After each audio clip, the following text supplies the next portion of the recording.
Hey YNR fans! Waving hand, welcome to YNR Trends, your go-to spot for the juiciest Young and the Restless updates, shocking spoilers, and all the drama you can't stop talking about. From surprise returns to scandalous twists, we break it all down for you, every day. So grab your coffee, hit that subscribe button, and let's dive right into Genoa City's hottest gossip. According to spoilers for the upcoming 2 weeks of The Young and the Restless, August 18th to 29th, Victor Newman will toss a curveball while Audra Charles, the nightmare, is let loose. Let's discuss the terrible news that will be revealed soon, as Phyllis Summers will also make a cunning play for Kane Ashby. Kane will try once more in vain to win Lily Winters back over the week of August 18th to 22nd. When Kane calls the children, he will be alone because Lily will not assist him resolve the conflict. She might speak well of Nick Newman once he asks Phyllis for assistance in forming his Kane alliance. But Phyllis might also believe that Kane should be on the lookout for the Newmans or anyone else he might associate with in Genoa City. She'll find a way to make up for her botched honeymoon with Jack Abbott with Diane Jenkins Abbott.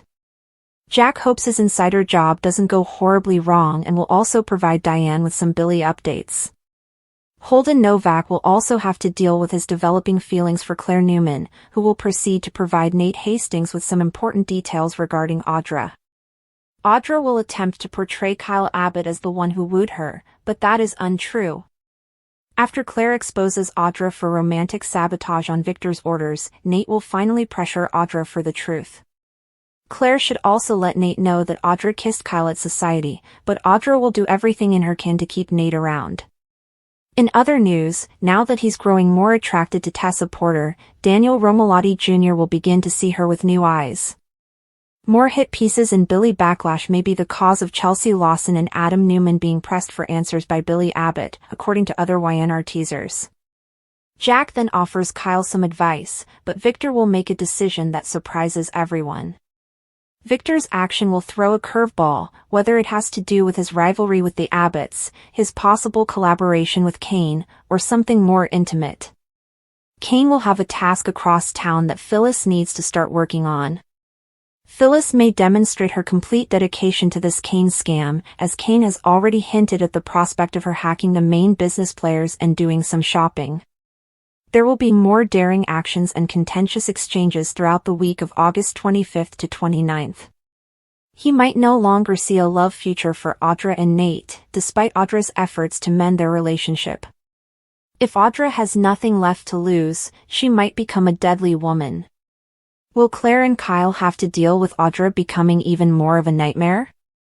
Claire won't be pleased if she eventually learns how far Kyle went to set his trap for Audra. Kyle isn't exactly as innocent as he likes Claire to think because he made out with Audra in a towel and acted like he was about to eat her in bed.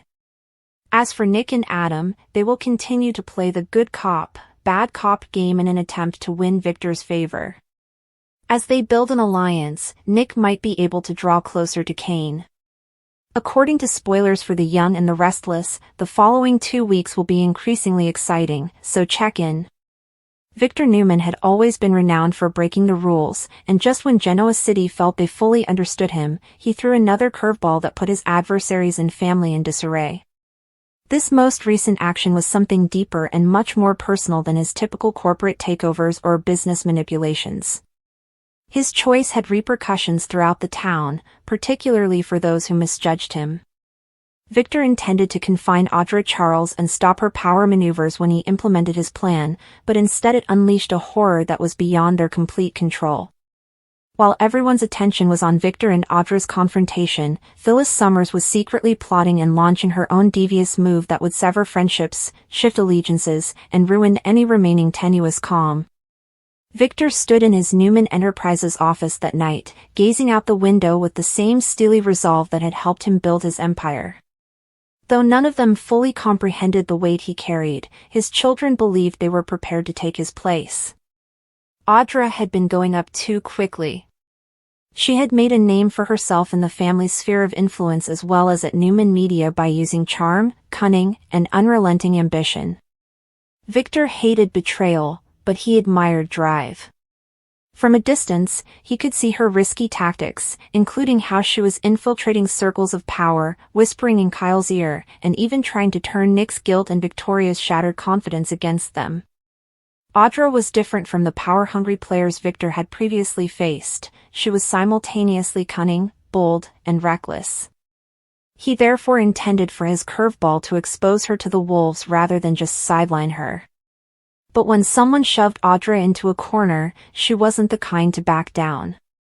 She did not stumble when Victor made his move, which included setting up a trap for her to walk straight into, leaking misinformation, and planting false leads.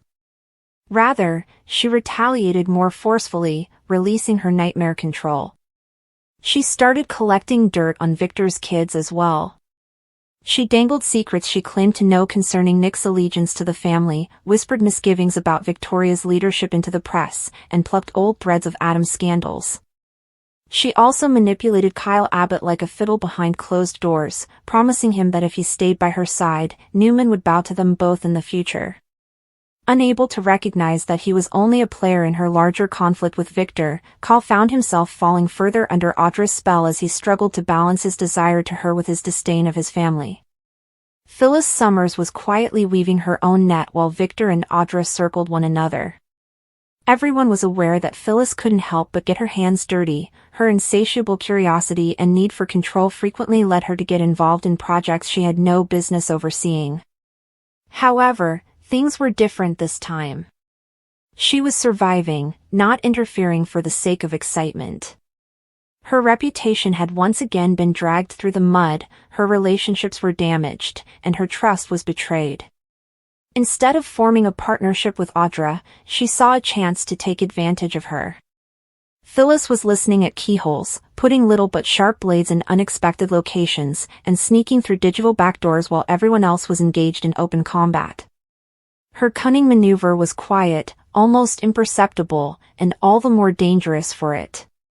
Victor's first unexpected turn of events occurred when he disclosed, during a private family get-together at the ranch, that he had arranged a merger discussion with one of Newman's most formidable rivals, purposefully keeping Audra in the dark.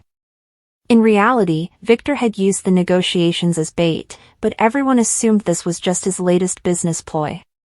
He made sure Audra had access to what appeared to be sensitive Newman files by meticulously releasing fake documents, knowing she would try to use them as a weapon.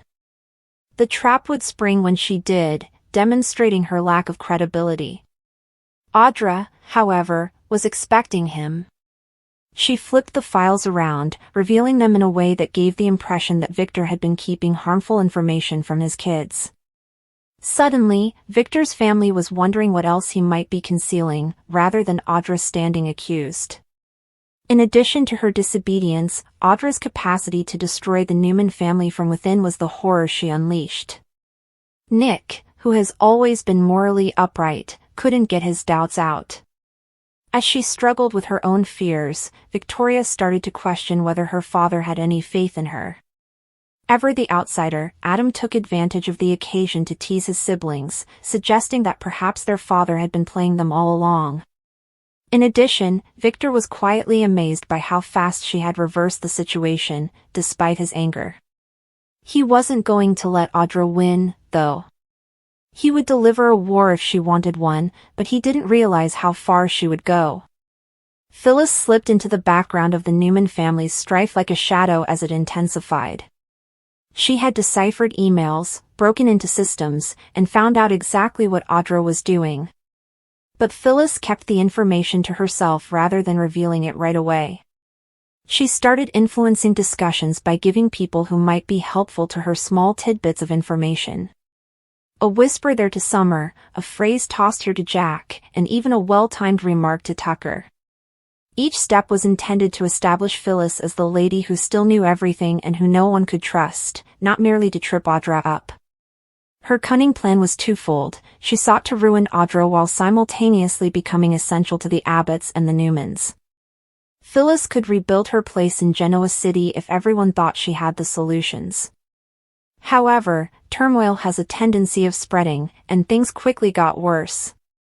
When Audra revealed video of a private Newman meeting that had been anonymously released online, her horror game intensified. When the video showed Victor and Adam fighting, Victor made a terrifying comment about controlling anyone who threatens my legacy. Investors panicked because it appeared to the outside world that a tyrant was losing control. In ways not seen in decades, the Newman name was now at risk. The leak created cracks inside the family that got wider every hour. The meeting was filmed by whom? How had it escaped? There were fingers pointing at Adam, Victoria, and even Nate. Audra wanted things that way, but no one thought to look at her first. But Phyllis was aware of the reality. Like a cat playing with its prey, she had followed the leak, located Audra's hand where the signature was found, and sat with the knowledge. Her move was cunning not only because she had this power but also because she didn't use it right away. Rather, she let the tension to rise, waiting for the perfect opportunity to attack. Because she knew how to exploit turmoil to her advantage, Phyllis flourished in it. With promises of knowledge that could save Jabot from becoming collateral damage, she subtly allied herself with the Abbotts while the Newmans were tearing each other apart. Jack grudgingly listened, tired of his sister's pranks but in need of stability. Summer started to return to her mother's sphere of influence, divided between detesting her cunning and appreciating her fortitude. Daniel acknowledged that Phyllis had once again put herself at the heart of the controversy, despite his skepticism. Victor, on the other hand, would not concede. Invoking old contacts and contemplating actions that would have startled even his own family, he started pulling darker strings. Instead of ending Audra's ascent, the curveball he threw unleashed a nightmare that was difficult for him to control. To stop her, he was aware that he would need to go farther, delve deeper, and possibly even jeopardize the trust of one of his children. Power came with a price, and Victor Newman never hesitated to pay it. Phyllis honed her blades throughout it all, prepared to strike. Audra believed she was in control of the game. Victor believed that he was still the chessboard's master. However, neither of them was aware that Phyllis had already started to pull the strings that would determine the result with her cunning, nearly undetectable maneuvers. A complicated and captivating plot that takes place inside the confines of a soap opera, Victor's curveball, Nightmare Audra Unleashed. Phyllis's sneaky move is propelled forward by interpersonal tensions, covert motives, and emotional pain. Three main characters, Victor, Audra, and Phyllis, have their lives interwoven in this particular storyline, each contributing their own motivations, weaknesses, and tactical moves. These individuals' interactions weave a web of conflict, treachery, and psychological warfare that makes for an engaging examination of human frailty, power, and retaliation. A seasoned corporate giant and skilled manipulator, Victor Newman is renowned for his strategic maneuvers and relentless dominance over anyone in his immediate vicinity. In this plot, his curveball serves as another example of his ability to precisely upend lives, frequently while claiming to be defending his family or empire. Victor rarely acts on impulse. Instead, his decisions are well thought out, which makes his strategies all the more destructive. His engagement in this arc is probably the result of a perceived danger to his personal ties or commercial interests, and his response is merciless as usual. Victor's involvement in the story guarantees high stakes and dramatic action, whether he is planning a corporate takeover, controlling a family member, or foiling an enemy's schemes. In contrast, Audra represents anarchy in this plot. She is described as a nightmare gone wild, a force of unpredictable behavior motivated by personal goals, grudges, or thirst for vengeance. Audra's strength is found in her instability, as opposed to Victor's power, which is derived from his deliberate dominance.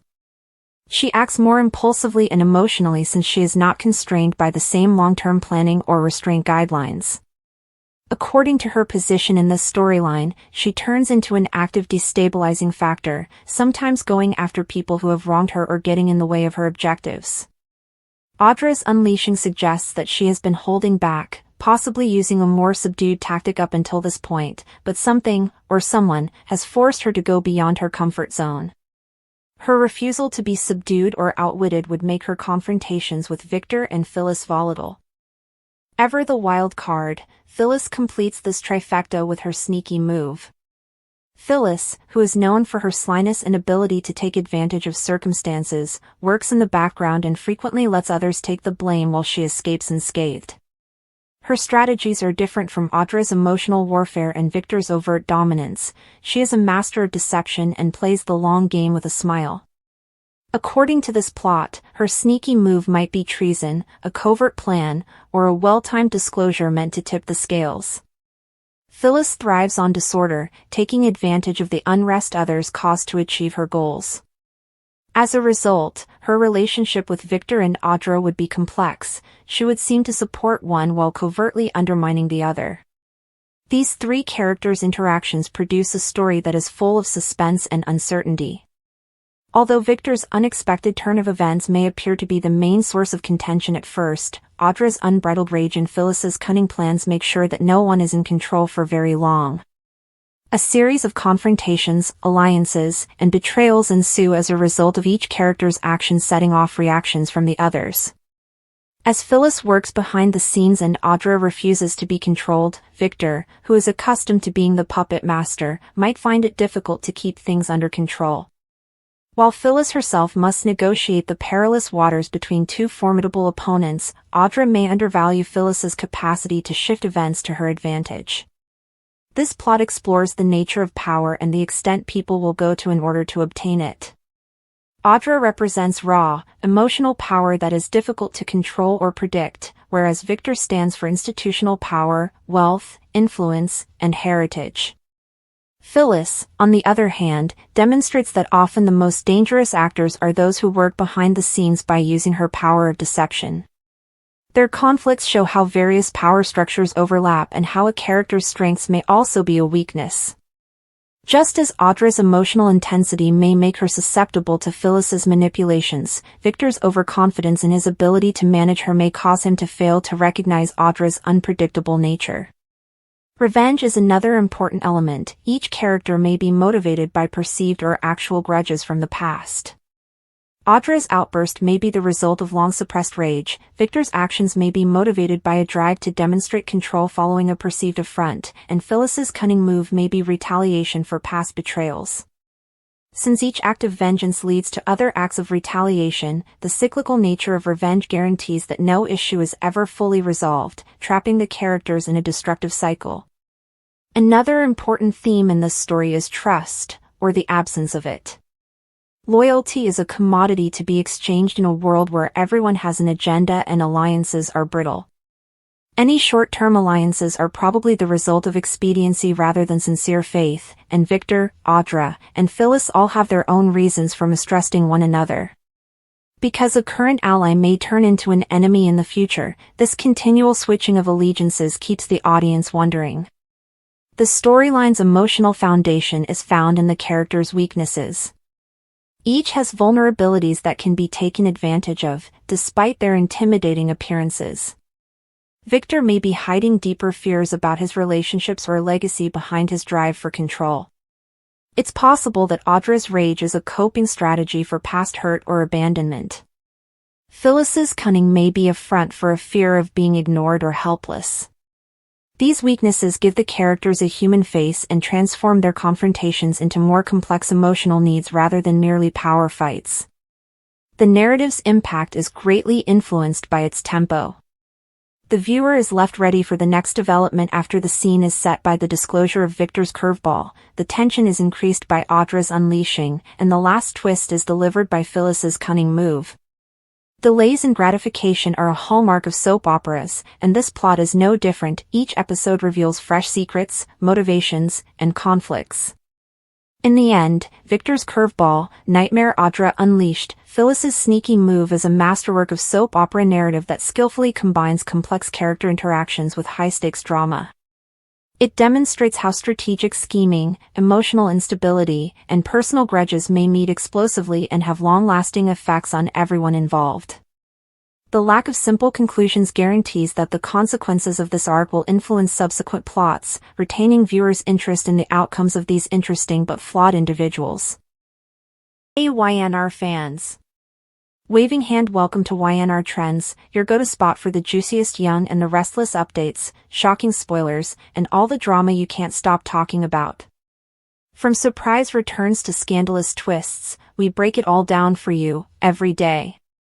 So grab your coffee, hit that subscribe button, and let's dive right into Genoa City's hottest gossip. When Nikki Newman questions Claire Newman about her shady Audra Charles plot, she will respond that there won't be any kidnapping or poisoning, according to the Young and the Restless recap for Monday, August 18th. Claire will rant about Victor Newman once more at Crimson Lights before turning to Audra. Audra's attempt to give Claire the impression that there is more going on by arranging a kiss with Kyle Abbott will horrify Nikki. Nikki will appear worried about what Claire has planned as she makes insinuations about playing dirty. Claire will promise that since that stage of her life is ended, there won't be any kidnapping or poisoning. Claire will, however, undoubtedly make plans to blow Audra away by being honest with Nate Hastings about her actions.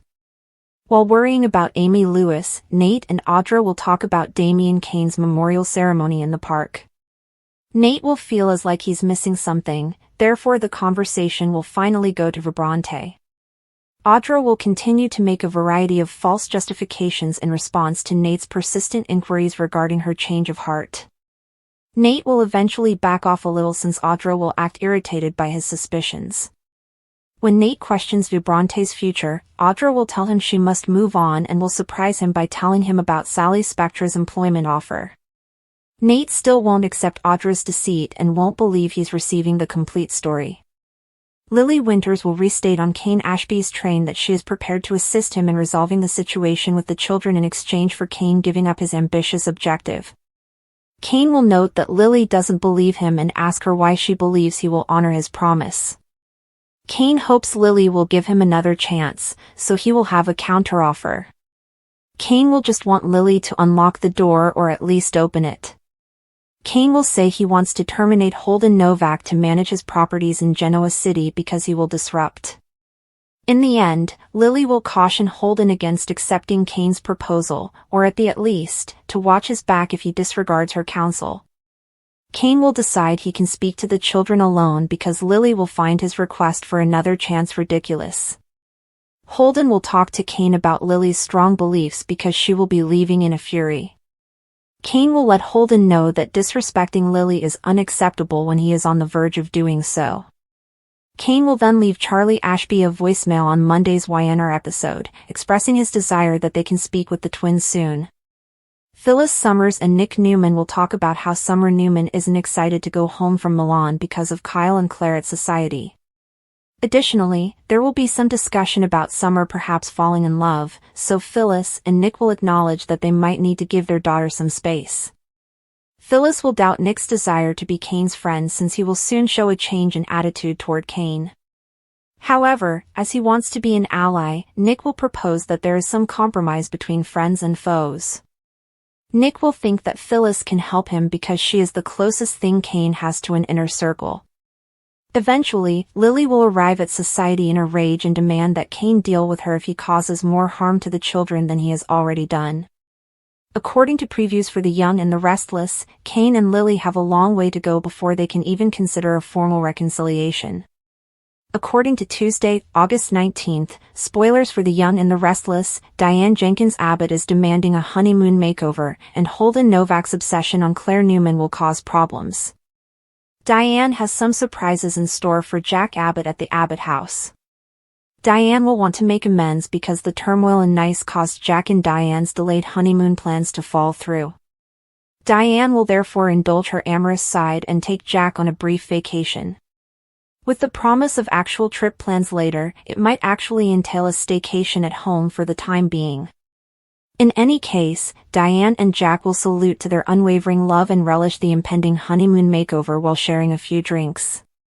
Kane Ashby will receive some advice from Phyllis Summers, whether he likes it or not. It would be preferable to have the Newmans on Kane's side, or at least give them the impression that they are, Phyllis would say, pointing out that Nick Newman is looking for an alliance.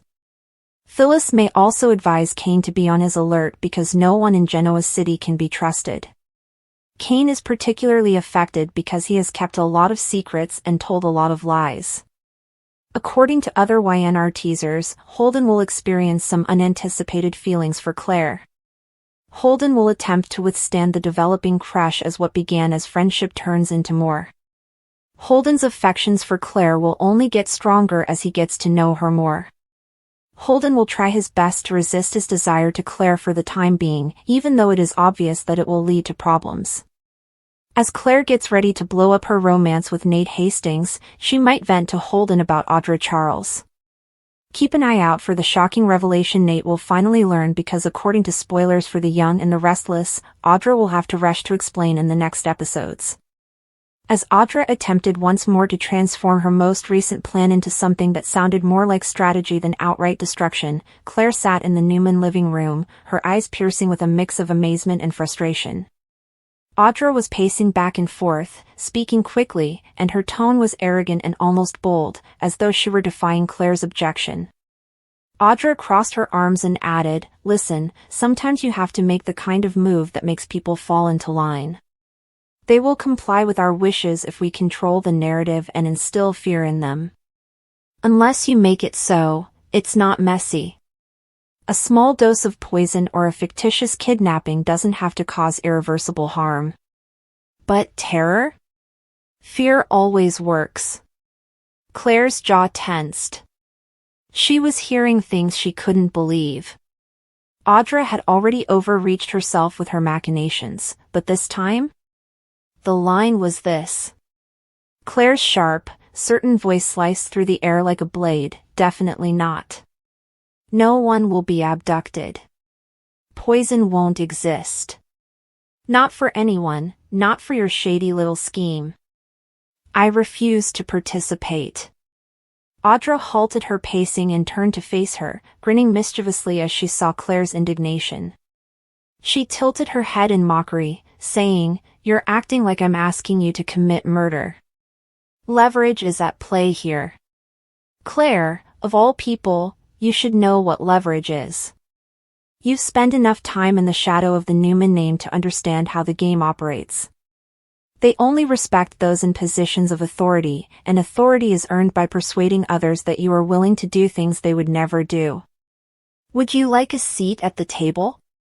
Do you wish to cease being Nikki's redemption project and Victoria's charity case? Then you need to prove to them that you can outplay them." Claire folded her arms across her chest, her hands shaking a little. The memory of how her entire existence had been twisted and controlled by someone else's agenda, her grandmother's falsehoods, and her stolen childhood was reflected in the flicker of ancient pain in her eyes. Even if Audra's remarks were too near, she refused to back down. Claire yelled, "Don't you dare think you can use my past against me to justify your madness. I understand what it's like to be confined, powerless, and a pawn in someone else's twisted game. I refuse to be the cause of another person's emotions. Never again." With each moment of stillness that ensued, the tension between them increased. Audra rolled her eyes, but underlying her composed exterior was a tinge of annoyance. Especially from someone like Claire, who Audra still viewed as the weakest link in the Newman chain, she wasn't used to being told no. Audra whispered, almost as a curse, "You're too soft. You wish to live in this community? Do you want to be taken seriously? Softness isn't appropriate in this situation. Playing fair didn't get Victor, Victoria, or Nikki to where they are now. If necessary, they used force to obtain what they desired. Why should we vary in any way?" Claire shook her head, her chest constricted with rage but her voice firm. "Because I don't want to be you. You mistake it for power, but it's really desperation masquerading as a plan. There's nothing you're building. Piece by piece, you're destroying, and soon you'll destroy yourself as well. Okay, if that's the path you wish to take. Don't include me in it, though. I've experienced the nightmare before. I will never experience that again." For the first time, Audra's grin wavered, and she narrowed her eyes as she looked into Claire's face. All she saw was fire, but she wanted to see hesitation, uncertainty, whatever weakness she could take advantage of. She was being resisted by Claire, the girl who had once been broken and lost. She was more uneasy about it than she wanted to acknowledge. Audra stepped closer and snarled, "You're making a mistake," her voice lowering to a whisper. "You'll regret it if you don't support and assist me. You will be abandoned. Is it really your belief that Victoria will give you her trust easily? Will Nikki ever stop staring at you like a ticking time bomb that is about to detonate? They will always remember who you were and what you did." Claire's throat constricted at the venom in Audra's comments, but she refused to back down. "You could change that with me, by showing them you're not afraid to cross lines." Her determination remained unwavering despite a little break in her voice. "Do you believe that going against the grain makes you stronger? No. You get weaker as a result of losing who you are. I've been searching for my true self for far too long, and I won't abandon it to join your plots." The weight of their standoff made the room feel as though it would collapse. Every breath was laced with unsaid dangers, every word was a struggle. Claire was aware that Audra was dangerous because to her limitlessness rather than her alleged intelligence. Nothing was too dark or too far away. She was unpredictable as a result. But Claire wasn't scared of uncertainty for the first time in a long time. Audra didn't frighten her. Rather, she feared the consequences of remaining silent and allowing Audra to continue unchallenged. She reflected on Harrison, Summer, and the tenuous harmony that the Abbotts and Newmans were attempting to maintain. Everything might be ruined by Audra's one careless action. "If you even consider carrying out this plan, if you dare try to drag anyone into your poison or your kidnappings, I'll make sure every single person in this town knows exactly what you're planning," Claire said, leaning forward a little and speaking in a hushed but firm voice. "Audra, I won't keep you safe. I will reveal you." Audra's laughter was strained and brittle. "Tell me? Nobody will believe you, darling. Is Victor Newman more likely to heed your cautions than mine? Do you believe Nate Hastings, Kyle Abbott, or anyone else would support you over me? Please. They will all perceive you as the erratic young woman you have always been. No matter how often you claim to have changed, that reputation endures." The reality of it made Claire's eyes burn. Audra was correct. In Genoa City, trust was brittle, and hers was just starting to develop. She wouldn't let Audra win, though, even if no one believed her and standing up meant standing by herself. "Then I'll take a chance," Claire muttered angrily. "Because I would rather be questioned for speaking the truth than destroyed for secrecy." The final, unchangeable words lingered in the air. Even when Audra's sneer changed to something darker and colder, she remained silent. She didn't seem to know how to make the ideal reply for once. Whatever occurred next, there would be no turning back now that Claire had drawn the line. As she made her way to the door, Audra turned away, her heels clicking fiercely on the floor, but not before stopping to glance over her shoulder and spoke in a low, menacing voice. "Be careful, Claire. Those who play the saint in this game typically become martyrs." The door shut behind her, and the quiet that followed was both a comfort and a warning of impending storms. "Don't say I didn't warn you." For the first time in a long time, Claire felt confident in her decision as she stood by herself in the center of the room, her heart racing. Tonight, she was aware that she had made a foe. She was aware, however, that she had regained a part of herself that Audra would never be able to touch. Tension in their relationships is fueled by the intricate web of emotions, expectations, and interpersonal conflicts that exist between Holden, Claire, and Diane. Uncertainty is introduced by Holden's developing feelings for Claire, especially given Diane's wish to revive the romance of her honeymoon period. Because it examines issues of loyalty, unrequited affections, and the difficulties of sustaining relationships while external pressures threaten to upend them, this scenario has a lot of dramatic potential. Holden's crush on Claire is more than just a passing fad, it's a profound emotional change that could have a big impact on everyone. His emotions could be a result of his discontent with his present relationship, a strong emotional bond with Claire, or even an unspoken wish to avoid the demands of commitment. Whatever the underlying reason, this attraction leads to a risky situation where trust is threatened and boundaries are strained. Claire plays an equally important part in this dynamic. She might unintentionally add to the tension by making harmless remarks that Holden takes as reciprocation if she is not aware of his feelings.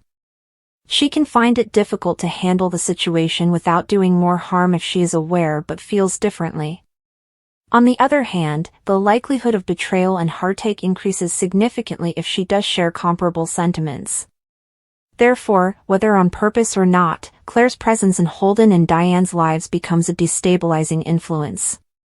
Here, the issue of agency is crucial. Is Claire a passive object of Holden's attention, or does she deliberately foster his affections? Whether the resulting disagreement is the result of intentional emotional trespassing or misunderstanding may depend on the response to this question. Holden's crush causes a lot of different problems. Personally, it puts his relationship with Diane in jeopardy by bringing uncertainty where there was previously consistency. The simple fact that he is attracted to her can cause emotional distance, even if he never shows it. Diane may feel as though she is vying for his love. Relationships suffer from this competitive mentality because it changes the dynamic from one of partnership to rivalry. Diane can start to doubt her own value and wonder why she isn't enough for Holden anymore. Their relationship may become even more strained as a result of this internalized insecurity showing out as clinginess, hostility, or even preemptive disengagement. The crush might be a metaphor for Holden's psychological struggle between duty and desire. He can experience self-reflection and emotional upheaval if he cherishes his relationship with Diane and feels guilty about his desire to Claire. On the other hand, he might start to distance himself from Diane and look for approval elsewhere if he starts to justify his emotions as an indication that their relationship is broken. The risk here is that emotional adultery can undermine the trust that underpins partnerships, and it can be just as harmful as physical infidelity. Holden may never physically violate a boundary, but his emotional focus on Claire depletes Diane's, potentially leading to an irreversible imbalance.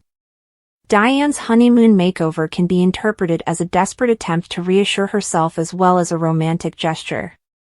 She might be seeking to revive Holden's waning passion by reenacting the past in an effort to remind him of what they once had. However, if Holden's heart is no longer totally committed, this strategy runs the risk of coming across as forced or artificial. For romantic gestures to be successful, both partners must be enthusiastic. If one is just acting, the effort may exacerbate the gap rather than heal it. Diane may unintentionally highlight how much has changed rather than how much has remained the same by insisting on repeating their honeymoon. Another important factor is the timing of these events. The contrast between Diane's efforts and Holden's emotional distance will be even more devastating if Diane's honeymoon makeover takes place at the same time that Holden's affections for Claire are developing. Unaware that his focus is elsewhere, she can take his lack of enthusiasm as a personal rejection. Holden, meanwhile, might feel stuck since he can't fully commit to Diane's romantic comeback while also pursuing Claire without facing repercussions. Frustration, animosity, and eventually violent altercations can result from this emotional impasse. Beyond the immediate actors, this love triangle has wider ramifications. Family members and friends who are aware of the circumstances might take sides, which would make things even more difficult. Mutual friends may feel obliged to step in and help Diane deal with the volatility in her relationship, confront Holden about his actions, or advise Claire to keep her distance. Because public opinion can affect how each person reacts, social dynamics add still another level of pressure. Diane might feel embarrassed if people think she's the unaware partner being abandoned, while Holden might worry about being judged if his crush becomes well-known. Whether Claire intentionally fueled Holden's emotions, she could come under fire for her involvement if she becomes the subject of rumors. There are many different possible outcomes in this scenario, and each one has emotional significance of its own. One possibility is that Holden tells Claire he feels the same way, which sets up a pivotal moment in which she either accepts or rejects him. He might be compelled to reconsider his connection with Diane if she rejects him, either recommitting with fresh appreciation or seeing that his discontent goes beyond a fleeting crush. Diane would be devastated by the betrayal if Claire reciprocated, which would probably result in the breakup of their relationship and the formation of a new, guilt-ridden Holden-Claire bond. It's also possible that Holden keeps his emotions to himself, letting them fester until they contaminate his connection with Diane. In this instance, the unresolved tension may cause their relationship to slowly and painfully deteriorate, characterized by emotional retreat, passive-aggressive behavior, and ultimately separation. On the other hand, Diane might find out about Holden's crush before he does, which would force a conversation that might either make things better or hasten their breakup. Whether she is the kind to defend her relationship or to leave at the first hint of betrayal would depend on her personality. Some might contend that if an emotional crush is dealt with honestly and promptly, it need not spell the end of a relationship. Holden and Diane may resolve the fundamental problems that caused his strained attention with candid dialogue and cooperation. But not everyone has the emotional maturity and courage to face discomfort that this calls for. The honeymoon makeover can also be a game changer. The crisis might improve their relationship if Holden recommits and acknowledges the depth of his affections for Diane during this endeavor to get back in touch. On the other hand, the forced nostalgia might reinforce his wish to move on if it merely serves to emphasize how much has changed. Holden's emotional honesty with her and with himself so determines whether Diane's amorous overture succeeds or fails. In this case, Claire's agency cannot be disregarded. She is accountable for the consequences if she voluntarily participates in the emotional affair. She could still unintentionally start a fight even if she is ignorant or uninterested. The way Kate responds to Holden's advances, whether it's with harsh rejection, gentle redirection, or perplexed ambivalence, will determine how the story unfolds. Another level of intricacy is added by her moral compass and devotion to Diane, if they are friends. Betrayal by a friend can be just as terrible as betrayal by a partner. In summary, Holden's obsession with Claire adds a tense element to his relationship with Diane that could upset their previously stable dynamic. The success of Diane's efforts to relive their honeymoon period rests solely on Holden's capacity, or willingness, to do the same. It is a heartbreaking but perilous endeavor to recover what has been lost. A complex web of emotional turmoil is created by the interaction of unsaid emotions, mistaken nostalgia, and possible treachery, the results.